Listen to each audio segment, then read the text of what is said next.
국내 연구진이 대기의 온도 변화를 감지해 식물의 개화 시기를 조절하는 핵심 유전자를 찾아냈습니다. 봄철 한파나 이상 고온 등 갑작스러운 기온 변화로 인한 농작물 피해를 막을 수 있는 실마리를 마련한 건데요. 고려대학교 생명과학과 안지훈 교수 전화로 연결해서 자세히 알아보겠습니다. 안녕하십니까? 네, 안녕하세요.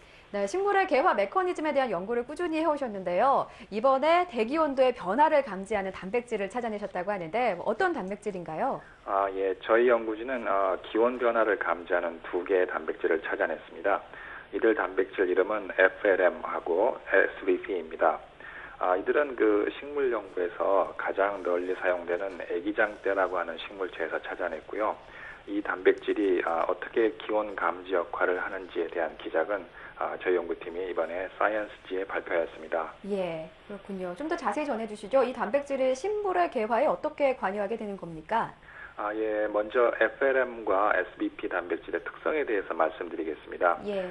이들은 모두 그 매즈박스라고 하는 서열을 가진 단백질이고요.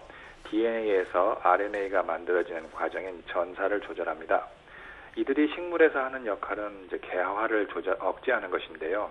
즉, 이 단백질 양이 많아지면 식물의 개화가 느려지고요. 반대로 이 단백질의 양이 줄어들면 개화가 빨라지게 됩니다. 예. 따라서 이 두 단백질은 기온 변화를 감지해서 개화를 조절하는 역할을 합니다. 다음으로 이들이 개화를 어떻게 조절하느냐에 대해서 말씀드리겠습니다. 예.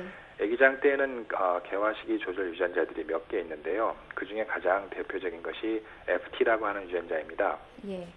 FLM하고 SBP 단백질은 FT 유전자의 염기 서열에 직접 결합을 해서 개화를 조절합니다. 이 복합체가 FT에 결합하게 되면 FT 유전자의 발현이 현저히 감소하게 되고요. 이들 단백질이 FT 유전자에 결합하는 정도는 기온에 따라서 변합니다. 이 방식을 통해서 개화를 빠르게 했다가 느리게 했다가 하는 방식으로 조절합니다. 예, 그렇군요. 애기장대를 이용해서 실험을 진행하셨다고 들었는데 실험 내용 그리고 결과는 어땠습니까? 예, 저희 연구팀이 발견한 결과는 크게 한 세 가지로 요약할 수 있습니다. 네. 첫째는 FLM 유전자와 SBP 유전자는 모두 기온 변화를 감지하는 기능을 하지만 SBP 유전자가 FLM 유전자보다 더 넓은 온도 범위에서 작용하고 그 효과도 더 강력하다는 것입니다. 둘째는 SBP 단백질과 FLM 단백질은 복합체를 만들어서 하위 유전자들을 조절한다는 것입니다. 예.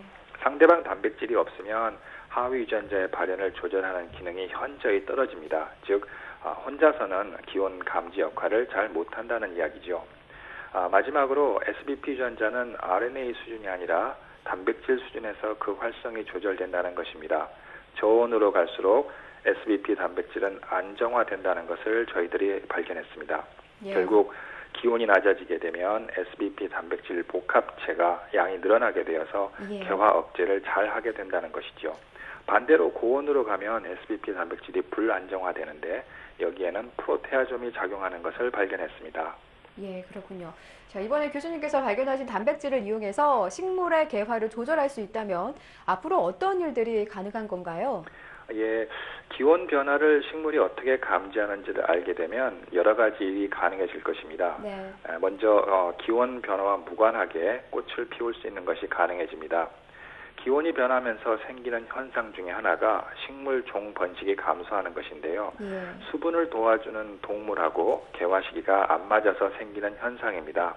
종 번식이 계속 감소하면 결국 그 식물은 멸종에 이르겠죠. 예. 이 현상을 막을 수 있을 것입니다. 장기적으로는 기온 변화와 무관하게 광합성을 하는 식물을 만들어서 지구온난화의 주범인 이산화탄소를 제거하는 데 사용할 수 있을 것입니다. 예. 광합성은 식물이 이산화탄소를 흡수하고 산소를 내보내는 현상인데요. 기온이 올라가면 광합성 효율이 떨어지게 됩니다. 이산화탄소가 많이 축적되어서 기온이 올라가는데 오히려 광합성이 줄어드니까 악순환의 연속이 되는 것이지요. 예. 따라서 이 단백질들을 이용하면 기온 변화에 의한 광합성 저해를 막아서 지구온난화를 완화시킬 수 있을 것이라고 생각합니다. 예. 이 방법은 지구온난화에 대처하는 거의 유일한 생물학적인 방법이라고 생각합니다. 예, 그렇군요.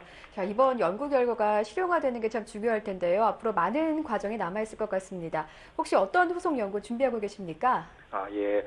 저 현재는 SBP 단백질을 불안정화시키는 단백질이 무엇인가, FLM과 SBP 단백질이 표적 서열에 결합하는 효율이 기온에 따라서 어떻게 변하는가에 대한 연구를 진행하고 있습니다. 예.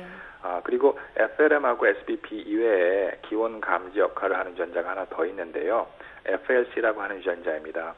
이 유전자의 단백질 복합체가 어떻게 기온 감지를 하는지에 대한 기작에 대해서도 연구를 진행하고 있습니다. 마지막으로 저희 연구팀이 발견한 기온 감지 기작이 애기장 때 외에 어느 정도의 범위의 식물군에서도 작용하는지 알아볼 계획입니다. 예, 그렇군요. 자, 지금까지 고려대학교 생명과학과 안지훈 교수였습니다. 오늘 말씀 고맙습니다. 네, 감사합니다.